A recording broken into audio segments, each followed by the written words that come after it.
Second time kasi namin pila ng chicken. Kasi na-try na namin dati yung Pares over. Pares overload. Takto lang. Lulunggan isa barbecue walang pila. Pila ng Pares over. Chicken.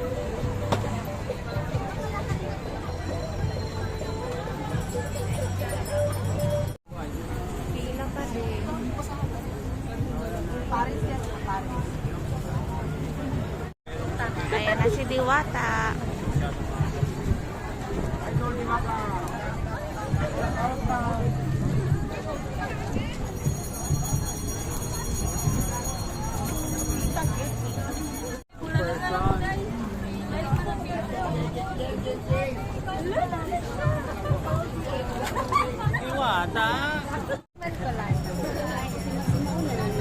At umabot nga kami ng 1 hour sa pag-iintay ng chicken na Diwata. Pero yung pila dun sa Pares Overload, mabilis lang. Dire-diretso yung pila dun. Pagdating sa chicken, matagal yung pila. Kami nga 1 hour, di ba? Si Diwata ha.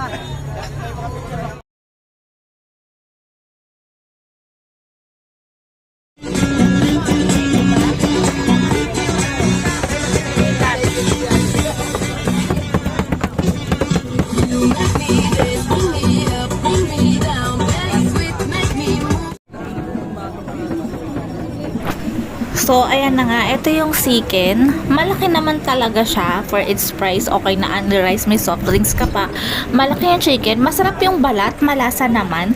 Kaya hindi ako naniniwala dun sa sinasabi ni ate na nag-viral na walang lasa yung chicken at yung Pares. Kasi malasa naman yung chicken, lalo na yung balat. Yung loob, okay naman siya, pero hindi siya, kumbaga, hindi malasang malasa din yung loob. Nasa balat talaga yung pinakalasa niya. Tapos, ayan, yung Pares malasa pa rin. Okay naman siya for me, for us, and maraming laman. Talagang overload. So, ayan, ang bait nga na Diwata. Talagang nagbibigay din siya ng time na makapagpa-picture yung mga kumakain sa kanya. And ako, nakapagpa-picture rin ako.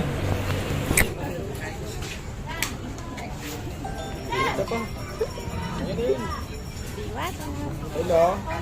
Hello, Diwata. Oo. Sino to?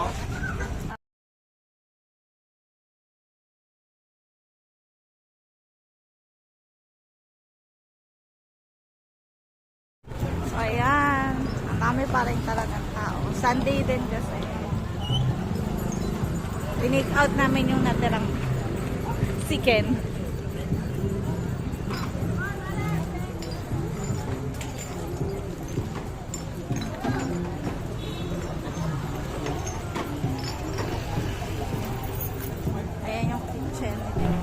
So, ang laki na ng improvement kasi nung first time na punta namin dito, wala pa yung kitchen ni Diwata.